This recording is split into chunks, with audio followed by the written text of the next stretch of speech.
Hello, friends. This is Dave Hurwitz, executive editor at ClassicsToday.com. One of you asked me rather recently to do a program on composers conducting their own works. And that's actually a very interesting concept. But I think I may actually do some of that. But as a sort of prelude, or let's see where it's going, let's see where we are, I wanted to tell you about this fantastic 22 CD set, Composers in Person, consisting entirely of historical recordings of composers doing their own stuff. Now, the problem is that this is like hugely out of print. It really has been out of print for like a decade. But the point is that most of the stuff in here, it's public domain, it's historical recordings. So it's been released on various independent or pirate or whatever you want to call them, public domain labels. Most of it you can find. And so I'm not too worried about that, but it really is remarkable. These are samples. They're complete works, but what I mean is they're not comprehensive. You've got, a whole bunch of composers. How many composers does it say? We've got, 27 hours of music on 22 CDs. It's a treasure trove from EMI recordings made between 1926 and 1958. Wow. Fascinating stuff. So let's just go through it. I want to tell you what's on it because it at least will give you a sense of what composers left us. And it really is remarkable. I love having a desk. Oh my goodness, in my fabulous new office, I can put things down and it's wonderful. Okay, here we go. First you get the bookie. Here's the bookie. Well, let's do these one at a time. Bela Bartók. He plays, forget it, he's playing piano music. It's 1 through 12, piano works. They tell you what they are. They're Hungarian folk songs, 7 Hungarian folk tunes, and 6 Hungarian folk dances. And then you get Dohnányi playing his own variations on a nursery song, which is really kind of cool. Let's see when that was. Wait a minute. I can look in the booklet here, too. You get business, yes, the 14 bagatelles. This is Bartók again. It's a microcosmos and all kinds of stuff. Wait a minute now. Here we go. Oh, also, by the way, you get Joseph Szigeti violin on tracks in the 7 Hungarian folk tunes and the 6 Romanian folk dances, because it's the Szigeti transcription, at least in one case. Now, the Dohnányi, where were we? The London Symphony Orchestra, Lawrence Collingwood, 1931. Isn't that fun?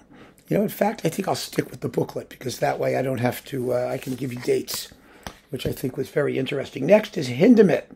He plays his own sonata for solo viola from 1934, the scherzo for viola and cello with Emanuel Feuermann, the suite from Nobilissima Visioni with the Philharmonia Orchestra from 56, and the Sinfonia Serena, from 1956, also with the Philharmonia.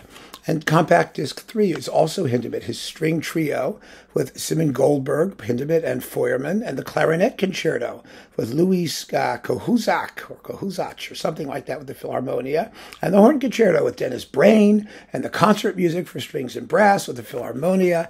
That's Hindemith. Really made a bunch of recordings of his own stuff. There's a 3-disc Deutsche Grammophon series.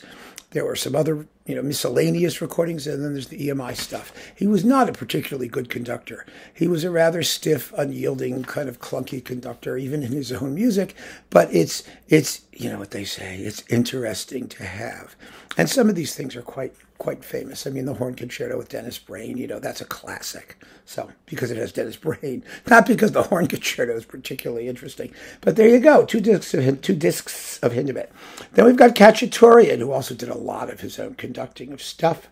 We have the Masquerade Suite, the Violin Concerto, and the Gaina Suite, of course, with all kinds of stuff, with David Oistrakh and the Philharmonia. And they don't give you a date. They don't give you dates. 54 for some of this stuff. Yeah, 1954. He made some stereo recordings for Decca, of his Second Symphony with the Vienna Phil, and there's plenty of Khachaturian floating around. Disc 5 is Honegger, Pastoral d'été, with the orchestra. It doesn't say which one. It's a studio orchestra conducted by Honegger. The Cello Concerto, which I love, with the Paris Conservatoire from 1931. And then we've got some Poulenc playing his own Trois Mouvements Perpétuels, which was from 1928. Wow. They were fresh, hot off the press. And the wonderful trio for piano, oboe, and bassoon with Poulenc on the piano and Roger Lamoillette and Gustave Derin oboe and bassoon, again from 28, 2 novelettes from 1932, 3 nocturnes from 1934, 4 improvisations, also from 1934, and the Aubade with the Walter Strauss Concert Orchestra under Walter Strauss from 1930 with Poulenc playing the piano. Wow, hot stuff. Disc 6 is Widor playing Widor. You get the toccata. There's nothing like a 1932 historical organ recording of the Widor toccata. Well, it's okay. And the Symphonie Gothique in C minor, these are all from 1932. Then Louis Vierne playing Louis Vierne, one of his Die Marche Episcopale from the Trois Improvisations of 1928, recorded in 1928. Hot off the press, Fiesta Fantasy Suite Number 1, the Andantino and Cortege. This is all 1928. This is all organ music. Marcel Dupré doing a bit of his Suite Breton from 1929 with the Queen's Hall organ in London. And Trois Préludes et Fugues, Opus 7, Number 3 from 1926, Queen's Hall in London. These are a little grotty sounding. Let's not kid ourselves. Messiaen, Le Banquet Céleste, and L'Ascension, the organ versions from 1956 at his own organ at the Trinité in Paris. So that's interesting to have. He recorded quite a bit of his own organ music. Elgar, the famous Elgar Menuhin Violin Concerto, and the famous Beatrice Harrison and Elgar Cello Concerto. And then we've got more Messiaen. Apparition de l'Église éternelle, La Nativité du Seigneur, and all that stuff. This is from 1956 again. So there you have like Elgar, and for some reason Messiaen comes back for an encore. All right, disc 9, Prokofiev Piano Concerto Number 3, that famous recording with Prokofiev. It's dazzlingly fast. I mean, like several minutes faster than anyone else ever did it. With Piero Coppola, and Prokofiev also playing his Suggestion Diabolique and the Vision Fugitive, and his Gavotte, and let's see, from the Classical Symphony and the Piano Sonata Number 4, and another Gavotte. Yeah, okay, this is all from around 35. The concerto is from 32, and everything else is 1935. Then we have Glazunov, The Seasons. Well, this is interesting. The orchestra conducted by Glazunov in 1929. Wow, recorded in London with a nameless orchestra. Disc 10, Villa-Lobos. Well, there's a lot of Villa-Lobos, a little box of it on EMI. So you get Bachianas Brasileiras Number 2, just the toccata. They should do the whole thing. And the Number 5 with Victoria de Los Angeles, with, let's see, and some miniatures and other goodies, with Villa-Lobos himself at the piano, and then Momo Precoce, the fantasy for piano and orchestra with Magda Taliaferro, who's absolutely fantastic. She's just a wonderful artist. And Bachianas Brasileiras Number 4. This is from 1957, well, between 48, 54, 57, somewhere in there. And, let's see, Choro Number 10. That's choral from 57. Yes, all of them with the Orchestre Nationale de la Radiodiffusion Française under Villa-Lobos himself. Scruffy orchestra. Okay, so-so sound, but wonderful. Oh my goodness, disc 11, Pfitzner does Pfitzner. We get the overture to Das Krist Elf line. You know, we'll all go home humming that. Recorded in 1927. Then the 3 preludes to the 3 acts of Palestrina, from 1931, and let's see, the duo for violin, cello, and small orchestra from 1938, and let's see, some other stuff, some songs with Pfitzner at the piano, and Gerhard Husch, who was a wonderful baritone. So you get all kinds of cool stuff by Pfitzner. Next, disc 12, Milhaud doing Milhaud, La Création du Monde, recorded in Paris in 1932, and Scaramouche with Marcel Meyer and Milhaud at the piano. Oh my goodness, 1938. And then we get Saudade do Brasil and the Suite Provençale with the Concert Arts Orchestra under Milhaud himself from 1958 and 1956. Yeah, and Le Boeuf sur le Toit with the Orchestre du Théâtre des Champs-Élysées, 1958. Yes. I mean, isn't this guy great stuff? I mean, just to know that it exists really is amazing. And I really am very grateful that you asked me to talk about this, because it's a marvelously interesting topic. It really is.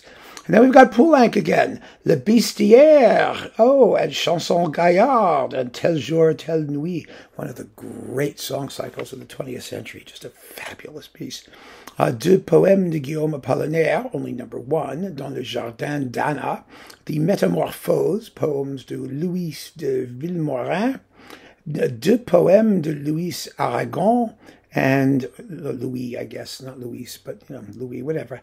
Deux mélodies de Guillaume Apollinaire, and this is all with Pierre Bernac, the great baritone partner of Francis Poulenc, in concert partner, that is, not, personal partner, with Poulenc at the piano. And then we've got Britten doing the 7 sonnets of Michelangelo and the Holy Sonnets of John Donne with you-know-who, Peter Pears and Benjamin Britten. This is from, let's see, transcribed from 78, digitally remastered. The loan by Richard Bebb of 278s of Poulenc songs is gratefully acknowledged. Thank you. It's 1947, 42 and 47. And the Poulenc stuff is 45, 46. In that range. Disc number 14, Shostakovich playing his own concerto for piano, trumpet, and strings. And then his piano concerto number 2. This is with André Cléton. These are famous recordings. Rather brittle. Shostakovich was a twitchy guy, and he was a twitchy pianist. There have been better versions again, but to hear him do it is marvelous fun. Then you get his 3 fantastic dances and some of his preludes and fugues from Opus 87. These are all very, very well known. These were recorded in 1958 in Paris. Disc 15, Stravinsky doing Stravinsky. Well, of course, he did everything that he wrote, so there's not so much novelty there. But here's an early version of Les Noces in English from 1934. And then the Octet from 1932 in Paris, the Capriccio for piano and orchestra, again with the Walter Straram Concert Orchestra under Ansermet from 1930. That was also a new work at that time. And finally, the Symphony of Psalms with the Straram Folk and the Alexis Vlasov Choir from 1931 in Paris. And the piece was written in 1930. So, yeah. That's the fun thing about these recordings, of course. I mean, the sound is like, Then there's more Stravinsky on disc 16. Let's see, that little pastoral that he did, which is cute, with Samuel Dushkin and, famous people, recorded in Paris in 1933. A couple bits of the Firebird, transcribed for violin and piano. Petrushka, Danse Russe for violin and piano. These are all 1933 in Paris. And Le Chant de Rossignol for violin and piano with Samuel Dushkin and Igor Stravinsky at the piano. And the Ragtime for 11 instruments. There we go. That's there from 1934. Piano rag music, 1934. The Suite Italienne, 2 movements with Dushkin and Stravinsky. The Serenade in A, which is a piano solo work, played by Stravinsky himself in 1934. It was written to be played so that the sides fit 78s. Everything is 2 minutes and 59 seconds. It's perfectly timed out there. The Duo Concertant with Dushkin and Stravinsky in the concerto for 2 solo pianos with his son Sulima and Igor, all from 1938 or 1934, 1933, the 30s. The early 30s. Then we have Richard Strauss doing Richard Strauss. CD 17. We're getting there, folks. An Alpine Symphony with the Bayerische Staatskapelle from 1941. I mean, let's face it, you don't want to hear the Alpine Symphony in not great sound. And Strauss's own recordings of his own works were never particularly thrilling. This is just a straight ahead Strauss. He just conducted time and let them play. Then we've got Rosenkavalier orchestral transcriptions from the opera with the Augmented London Tivoli Theatre Orchestra under Richard Strauss from 1926. That's an early one. Let's see what else. Oh, disc 18, Granados. 2 of the Danzas Españolas. I love the Danzas Españolas. And then the improvisation on number 7, El Pelele from Goyescas, with Granados playing the piano. And then Falla doing the 7 Canciones Populares Españolas. Well, he only does 4 of them here from 1928. Wow. And then let's see. And then some of them are from 1930. Other are the other ones. Okay, and then El Amor Brujo and a bit of that, the Canción del Fuego Fatuo.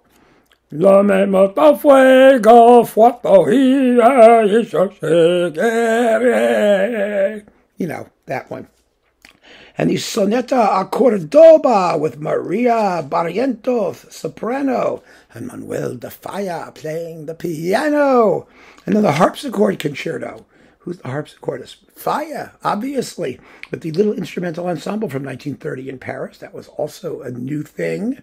Montpu plays Montpu, a bunch of little 1, 2, 3, 4, 5, 6, including 3 Canción y Danza. Songs and Dances from 1950. Joaquin Nin, 20 popular Spanish songs with Ninon Valin, soprano, and Joaquin Nin. Then we got, disc 19, Elgar doing Elgar. Of course, why not? These are all well known. You've got the Enigma Variations from 1926 with the Royal Albert Hall Orchestra, and The Planets with Holst doing Holst from, oh my goodness, it was recorded around 1926-y, around there. And disc 20 is Léhar doing Léhar with Maria Reining, soprano, and all kinds of stuff. Esther Retti, soprano, and with the Vienna Philharmonic and the Vienna Symphonica, the Wiener Symphonica from 1922 and 1940, and stuff from Das Land des Lächelns, the Land of Smiles, with the Staatskapelle Berlin and some singers, Richard Tauber, he's a big one, and Vera Schwartz. This is all from, I don't know, they have a date here? 1942, 1929, 1942, Giudita, with Jarmila Novotna and Richard Tauber. Wow, 1934. And then disc 21, Metner, with Beno Moiseyevich and Metner at the piano, his Russian round dance. 1946, and then let's see, The Willow, Down in the Garden, The Serenade, 1947, with Oda Slobodskaya, soprano, and Nikolai Metner at the piano. And then there's like more songs. There's songs, Elizabeth Schwarzkopf and Metner, at the piano. Wow, from 1950. Amazing. And here's more songs. Okay, it's the same people. Yes, that's fine. It's all with Metner from, I don't know, that general period. Walter Legg was the producer. Okay. Boy, there's a lot of Metner. He did Goethe Lieder. Who knew? I mean, I didn't. 1950 with Elizabeth Schwarzkopf. Of course, it's Goethe. It has to be Schwarzkopf. And let's see, that's from 1936. And a lot of his songs. I mean, he did lots of his songs. And one of the Forgotten Melodies, Opus 38, with him playing the piano from 36. Next, disc 22, the last disc. Whoa. Roussel, conducting Roussel, The Spider's Feast, Fragment Symphonique. That's from 1929 with an unnamed orchestra. Very, very well known, and they've been reissued a million times, these Roussel bits. 5 Melodies from 1929, and Florent Schmitt, the piano quintet in B minor, the slow movement only, with Florent Schmitt and the Calvé Quartet from 1935, and La Tragédie de Salomé with the Walter Strauss Concerts Orchestra under Florent Schmitt from 1930. Hey, that is some series of stuff, isn't it? It really is. It's extraordinary, and it's a wonderful box, and it didn't last long, and it really never should have gone out of print. And, I always say that, and it pisses me off. And in fact, we have to do some more of those, those nasty, why did you let them go out of print things? But in the meantime, it's Composers in Person. All of this stuff is around somewhere. You may even be able to find the box somewhere. I don't know. Don't pay too much for it. I mean, the sound is really iffy, but if you wanted to know, like, what 20th century composers recorded their own stuff, this is a really good sampler and a really good way to sort of figure it out. Just look at the track listing, which you can find online, I think, probably fairly readily, and you'll be able to see, how to triangulate your own search. So thanks for joining me, friends. Keep on listening. Take care.